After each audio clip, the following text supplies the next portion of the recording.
1453年，拜占庭帝国又称东罗马帝国的国王君士坦丁11世和奥斯曼帝国的苏丹穆罕默德2世，为了争夺君士坦丁堡，开启了一场史诗般的战役。一个帝国的崛起，必然昭示着另一个帝国的灭亡。罗马帝国统治的1100年的历史里，最大的威胁是来自宿敌奥斯曼人。大家好，欢迎来到露天电影院，我是吉利波。今天起，我将为大家带来历史大部头奥斯曼帝国，希望大家能够喜欢。好的，今天带来第1集，攻占君士坦丁堡。故事开始于14世纪初，一个由安纳托利亚军阀和突厥游牧民族建立起来的新兴帝国奥斯曼正在快速的发展。1451年，第6任苏丹穆拉德2世去世，奥斯曼帝国将迎来第7任苏丹继位。穆拉德的儿子中最被老苏丹器重的是排行老3的儿子穆罕默德。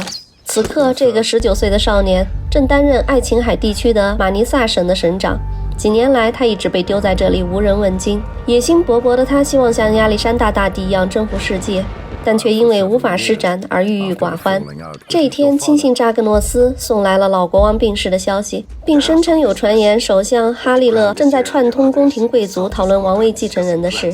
穆罕默德决定立即启程，前往皇城阿德里安堡，争夺曾与自己失之交臂的王位。在奥斯曼帝国初期，王朝的每一个成员都享有同等的权利，没有既定的王位继承顺序，因此必须依靠足够强大的势力或以决斗的方式夺得王位。当他快马加鞭到达皇宫，身为大维齐尔的哈利勒已经带领众大臣等在大殿门口。大维齐尔相当于首相，哈利勒号称苏丹的右手，深得老皇帝的信任，位极人臣，权倾朝野。老皇帝在位时，他就是主人的忠犬猛虎，但当老国王驾崩，他的滔天权势就会成为新国王的威胁，如鳌拜般擅权自重，气势骄横。新王想要登上王位，第一个难关就是要降服此人，否则就会沦为他的傀儡。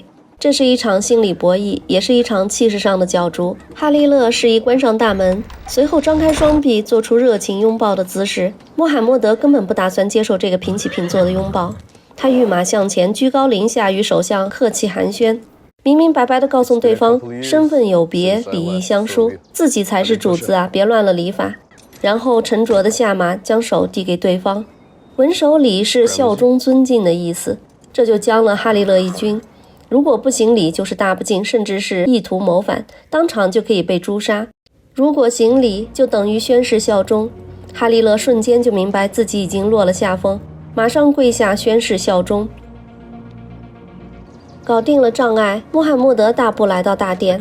当他站在王位前，似乎又看到父亲严厉的面孔，那大声呵斥自己年轻鲁莽的声音犹在耳边。穆罕默德的继母马拉来到他身后，继母是他在皇宫里最重要的盟友，也是最希望他登上皇位的支持者。他宣布穆罕默德的国王身份，而此时穆罕默德并没有被到手的王位冲昏头脑。他很清楚地知道，拥有王位和驾驭它是有天壤之别的，而初登大宝需要一个伟大的功绩来证明自己，巩固地位，而这个功绩就是获得君士坦丁堡。君士坦丁堡，这个连接亚洲、欧洲、黑海、地中海，处于两海两陆交界处的城市，同时又是连接巴尔干半岛、意大利城邦的枢纽。它是罗马帝国最后的荣耀，东罗马拜占庭的首都。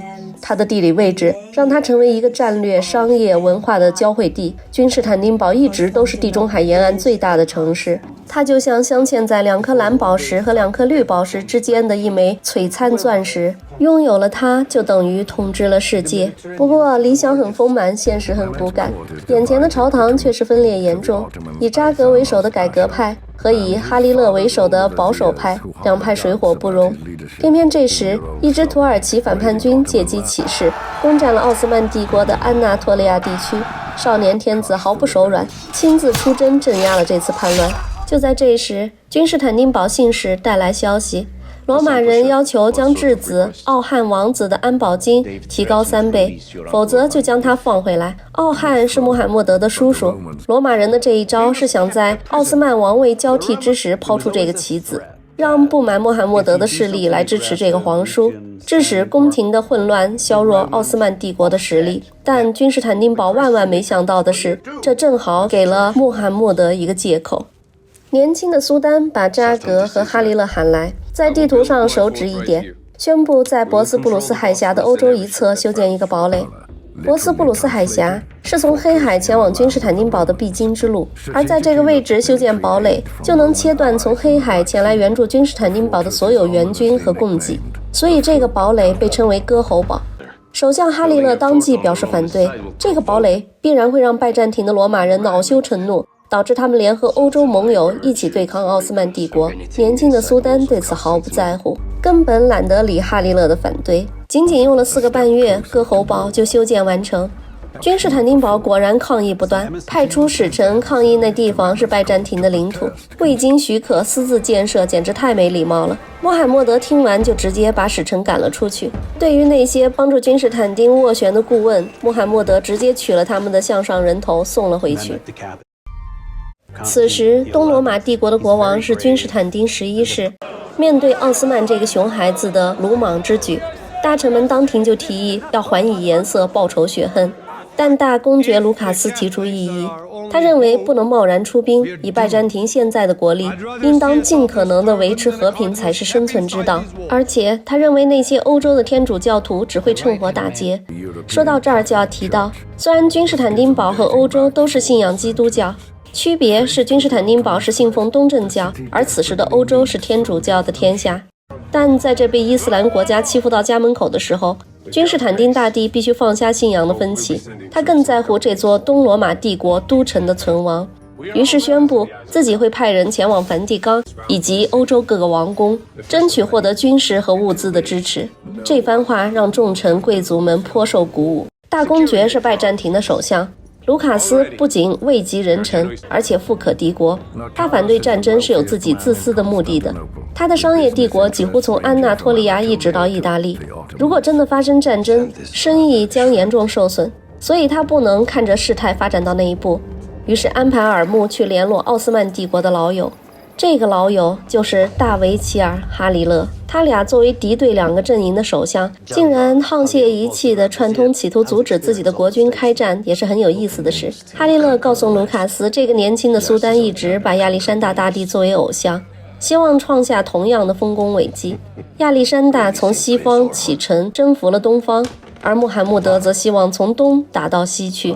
最重要的是，他意志坚定，难以说服。卢卡斯则希望哈里勒能够努力说服苏丹，这将是一场艰难的战争，胜负难定。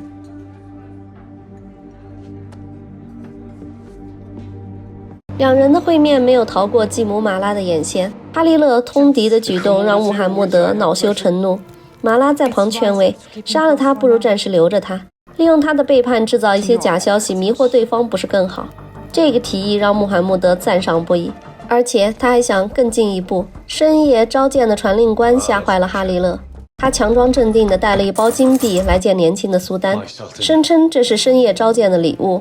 穆罕默德笑着拒绝了金子，他告诉一脸惨白的哈里勒，自己梦到进入君士坦丁堡的圣索菲亚大教堂，拿到了一个红苹果。他认为这个梦是真主给的启示，君士坦丁堡是真主赐予自己的礼物。说完，穆罕默德握住老师的手，一脸真诚地恳求他帮助自己一同完成这个梦想。这一番操作彻底打消了哈里勒害怕暴露的担心，自以为依然是苏丹信任的大维齐尔。无法想象一个年纪轻轻的苏丹竟然有这样的城府和手段。接下来的奥斯曼帝国就进入了举国备战的状态，短短6个月就集结了8万人的大军，并迅速占领了君士坦丁堡外仅存的几个罗马前哨站，将君士坦丁堡变成一座孤城。同时，穆罕默德还在积极准备自己的秘密武器。一名来自匈牙利的火炮商奥班给苏丹带来了自己新研制的8米长的巨炮，炮弹直径能达到2.5米，射程1.6公里。在1451年，这无疑是一个可怕的巨型武器，不过它也价格不菲，1万达克特金币相当于35.6公斤黄金一台的报价。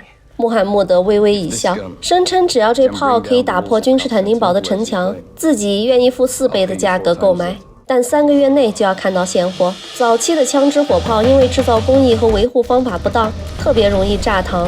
所谓大炮就是一根金属管子，在里面装入一团火药，然后点燃。所以原地爆炸的可能性和在敌人面前爆炸是一样的。而它发射时，山崩地裂的响声能吓晕牲口，让孕妇早产。这时，君士坦丁堡也准备了自己的秘密武器，那是一支来自热那亚的雇佣兵。队长乔凡尼是个号称守城专家、海盗、逃犯、佣兵于一身的传奇人物。他的出场费是一座富饶的小岛——利姆诺斯岛。1543年，一切就绪的21岁苏丹穆罕默德二世带着他的奥斯曼大军展开了238公里的跋涉，前往他们的梦想之都君士坦丁堡。这是一支拥有统一指挥的西征大军，在当时的巴尔干半岛几乎没有国家能阻止这支奥斯曼人的西征大军。而在这支军队中，最精锐的是耶尼切里军团。军团士兵全部出自于被奴役的基督教奴隶家庭，孩子自小被集中起来改信伊斯兰教，并接受统一训练的精英特种兵部队。这是14世纪欧洲第一支国家常备军。奥斯曼帝国的大军在复活节，也就是基督教世界最神圣的一天，抵达君士坦丁堡郊区。当君士坦丁的市民和士兵站在城墙内往外眺望时，眼前的景象令人毛骨悚然。地平线上黑压压的一片由8万人组成的奥斯曼大军，以及博斯普鲁斯海峡中100多艘奥斯曼战舰。穆罕默德的旗帜把君士坦丁堡团团围住，在地中海的微风吹拂下精神抖擞地飘扬着。这是自罗马大军征战后1000多年来再未出现过的景象。无法想象君士坦丁11世皇帝站在墙头，面对这一景象时，心情是何等的惶恐和沮丧。而此时的穆罕默德，这位年仅21岁的年轻苏丹，站在这片熟悉又陌生的地方，又是怎样的心情呢？这里是包括他的父亲在内，前后23支大军驻扎过的地方，他们都试图占领这座城市，但都以失败告终，成为历史画卷里的一幅草图。而此时，他和他的大军也在同一地点驻扎，面对同样的战场和梦想，而结局不得而知。4月6日，穆罕默德向君士坦丁堡发出了劝降书，而劝降书中要求跪地称臣的要求，是1100年的东罗马拜占庭帝国皇帝所无法接受的。于是战争正式开始。穆罕默德一声令下，巨炮齐发。